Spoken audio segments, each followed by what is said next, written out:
नमस्कार दोस्तों, मैं अरुण कौशिक, भारतीय प्रदेश अध्यक्ष अखिल भारतीय परिवार पार्टी हरियाणा व लोकसभा प्रभारी सोनीपत लोकसभा क्षेत्र। आज जैसा कि मैंने कल आपको बताया था कि मैं हरियाणा के मुख्यमंत्रियों के बारे में एक सीरीज शुरू करने जा रहा हूं, जिसमें आपको जो अब तक मुख्यमंत्री रहे हैं उनके कार्यकाल के बारे में कल बताया था। आज मैं आपको उनका थोड़ा जीवन परिचय और उनके समय में कोई खास उपलब्धि रही है तो वो बताऊंगा। दोस्तों, हरियाणा 1 नवंबर 1966 को हरियाणा का जन्म हुआ। पंजाब से अलग कर हरियाणा राज्य को दर्जा दिया गया। हरियाणा के प्रथम मुख्यमंत्री पंडित भगवत दयाल शर्मा बने। भगवत दयाल शर्मा जी का जन्म 26 जनवरी 1918 को पंजाब प्रोविंस के रोहतक जिले के बेरी गांव में हुआ। तब देश आजाद नहीं हुआ था और पूरा पंजाब जो पाकिस्तान में है, अब भारत में जो पंजाब है, हिमाचल, हरियाणा, ये सब मिला के एक इकट्ठा प्रदेश हुआ करता। पंजाब प्रोविंस बोलते थे उसको। तो पंजाब प्रोविंस में इनका जन्म हुआ और भगवत दयाल शर्मा जी 1 नवंबर 1966 को हरियाणा के मुख्यमंत्री बने। उसके बाद हरियाणा में चुनाव हुआ। 1967 में पहला हरियाणा का चुनाव हुआ। हरियाणा बनने के बाद तो 10 मार्च 1967 को दोबारा मुख्यमंत्री बने। तो 1 नवंबर 1966 से लेके 23 मार्च 1967 तक भगवत दयाल शर्मा जी हरियाणा के मुख्यमंत्री रहे। उसके बाद भगवत दयाल शर्मा जी उड़ीसा और मध्य प्रदेश के राज्यपाल भी रहे। उड़ीसा के राज्यपाल 23 सितंबर 1977 से 30 अप्रैल 1980 तक वो उड़ीसा के राज्यपाल रहे। उसके बाद मध्य प्रदेश के राज्यपाल वो रहे, लेकिन उनमें बीच में कुछ गैप आया। 30 अप्रैल 1980 से 25 मई 1981 तक रहे। उसके बाद दोबारा मध्य प्रदेश के राज्यपाल बने। 10 जुलाई 1981 को वो दोबारा बने। उसके बाद 20 सितंबर 1983 तक वो राज्यपाल रहे। फिर 8 अक्टूबर को तीसरी बार वो मध्य प्रदेश के राज्यपाल बने। 8 अक्टूबर 1983 से 14 मई 1984 तक वो मध्य प्रदेश के राज्यपाल रहे। भगवत दयाल शर्मा जी स्वतंत्रता सेनानी थे। सन 1941 में उन्हें 1 साल की जेल हुई।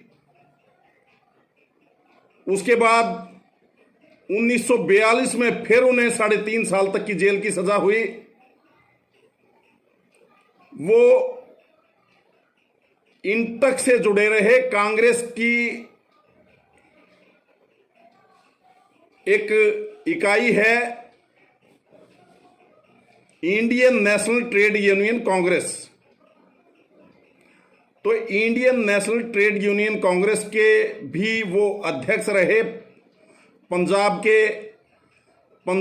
जम्मू कश्मीर, इसके वो पहले सचिव भी रहे इंटक के। 1962 में भगवत दयाल जी जब हरियाणा पंजाब इकट्ठा था तो वो हरियाणा विधानसभा के सदस्य बने। उसके बाद कंबाइंड हरियाणा पंजाब जब था तो उसमें वो श्रम एवं सहकारिता मंत्री के पद पर रहे। 1968 से 1974 तक वो राज्यसभा के सदस्य भी रहे। इनका कार्यकाल छोटा कार्यकाल रहा, कोई विशेष उपलब्धि उस समय की हम नहीं बता सकते कि कोई ज्यादा विकास हरियाणा में उस अंतराल में हुआ हो। और इनके बारे में एक और बात कही जाती है कि ये जब लाल बहादुर शास्त्री जी देश के प्रधानमंत्री थे, उनका देहांत हुआ, इंदिरा गांधी प्रधानमंत्री बनी, तो इंदिरा गांधी के प्रधानमंत्री बनने पे कांग्रेस के कुछ वरिष्ठ नेताओं को दिक्कत थी। उन्होंने इंदिरा के खिलाफ एक संगठन बना लिया था जिसका नाम था सिंडिकेट बोलते थे, जिसको भगवत दयाल शर्मा जी इंदिरा के साथ न रह के वो सिंडिकेट का समर्थन करते थे। तो उसके बाद इनके जो ज्यादातर इनके साथी थे वो इनको पंडित जी के नाम से बोलते थे, पंडित जी के नाम से पुकारते थे।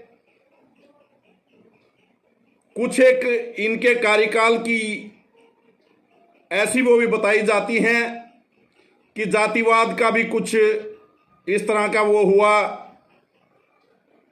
कुछ इनके ऊपर कहते हैं कि इन्होंने रोहतक में किसी सभा में कुछ बोला, सोनीपत में भी कुछ बोला। तो इनका कार्यकाल थोड़ा सा विवादों से घिरा भी रहा। अंततः 22 सितंबर 1993 को इनका निधन हो गया। उसके बाद दूसरे मुख्यमंत्री की अगर बात करें तो दूसरे हरियाणा के जो मुख्यमंत्री बने वो थे राव वीरेंद्र सिंह। राव वीरेंद्र सिंह जी का जन्म 20 फरवरी 1921 को रेवाड़ी के पास हुआ। तो राव वीरेंद्र सिंह जी मुख्यमंत्री बने भगवत दयाल जी के बाद में। उनका कार्यकाल रहा 24 मार्च 1967 से, नोट कर लीजिए, 24 मार्च 1967 से 2 नवंबर 1967 तक वो हरियाणा के मुख्यमंत्री रहे। इससे पहले उन्होंने 1952 का चुनाव भी लड़ा था, लेकिन वो इंडिपेंडेंट कैंडिडेट के तौर पे वो हार गए थे। उससे पहले वो आर्मी में भी रहे कैप्टन के तौर पर, लेकिन उन्होंने जल्दी ही वो नौकरी छोड़ दी थी। फिर वो 1954-55 के आसपास एमएलसी बने, पंजाब में एमएलसी बने। तो एमएलसी बनने के बाद प्रताप सिंह कैरो मंत्रिमंडल में वो परिवहन एवं राजस्व मंत्री रहे। इन्होंने अपनी जिंदगी में बहुत संघर्ष किया। राजनीतिक तौर पे देखें तो ये शुरू से कांग्रेस से नहीं जुड़े हुए थे। 1967 में ये पटौदी से विधायक बने। पटौदी से विधायक बनने के बाद प्रथम निर्वाचित विधानसभा अध्यक्ष होने का इनको गौरव प्राप्त है। हरियाणा का प्रथम निर्वाचित विधानसभा अध्यक्ष कौन रहा? राव वीरेंद्र सिंह जी। क्योंकि 1967 में चुनाव हुआ था हरियाणा बनने के बाद, तो हरियाणा बनने के बाद जो प्रथम निर्वाचित विधानसभा अध्यक्ष रहे वो राव वीरेंद्र सिंह जी रहे। उसके बाद हरियाणा विशाल पार्टी से 1971 में, किस पार्टी से? हरियाणा विशाल पार्टी से 1971 में उन्होंने महेंद्रगढ़ लोकसभा सीट से चुनाव लड़ा और वो सांसद चुने गए। 1971 में कांग्रेस ने इनके खिलाफ कैंडिडेट जो उतारा था, राव निहाल सिंह कैंडिडेट थे, और इंदिरा गांधी भी उनके प्रचार के लिए गई थी। उस समय इंदिरा गांधी का नाम था पूरे देश में, एक आयरन लेडी के तौर पे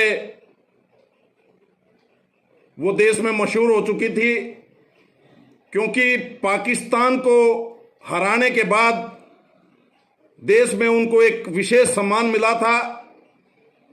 लेकिन कांग्रेस की आंधी कहे जाने के बाद भी 1971 में वो विशाल हरियाणा पार्टी से महेंद्रगढ़ लोकसभा सीट से सांसद चुने गए। उस समय हरियाणा में 9 लोकसभा सीटें होती थी। 9 लोकसभा सीटों में से 7 लोकसभा सीट कांग्रेस ने जीती थी, 1 लोकसभा सीट जनसंघ ने जीती थी और 1 लोकसभा सीट हरियाणा विशाल पार्टी ने जीती थी। विशाल हरियाणा पार्टी जो राव वीरेंद्र सिंह जी ने बनाई थी। उसके बाद 1977 में उन्होंने अटेली से विधानसभा का चुनाव लड़ा और अटेली से वो विधायक बने। इंदिरा गांधी जी से मुलाकात होने के बाद उन्होंने अपनी पार्टी विशाल हरियाणा पार्टी का विलय कांग्रेस में कर दिया था। 1980 में राव वीरेंद्र सिंह जी लोकसभा चुनाव लड़े। इमरजेंसी के बाद इन्होंने इंदिरा गांधी के कहने पे कांग्रेस में अपनी पार्टी का विलय कर दिया था। तो 1980 में महेंद्रगढ़ से इनको कांग्रेस की तरफ से टिकट मिला और ये चुनाव जीतकर सांसद बने। उसके बाद इंदिरा गांधी ने इनको, इनकी लोकप्रियता को देखते हुए कृषि, सिंचाई, ग्रामीण विकास, खाद्य आपूर्ति विभाग, ये कई मजबूत मंत्रालय इनको दिए।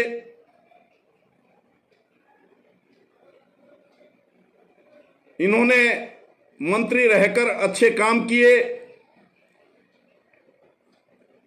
इनके 3 पुत्र हैं, बल्कि जो महेंद्रगढ़ लोकसभा सीट थी पहले, अब उस महेंद्रगढ़ के टुकड़े कर दिए गए हैं, गुड़गांवा बन गई है। गुड़गांवा महेंद्रगढ़ का कुछ हिस्सा भिवानी के साथ जोड़ दिया गया है, कुछ हिस्सा गुड़गांवा में।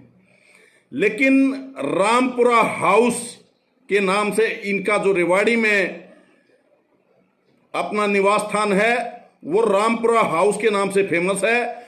और उस क्षेत्र में अहीरवाल का नाम फेमस करने में, पूरे देश में फेमस करने में इनकी मेहनत रही।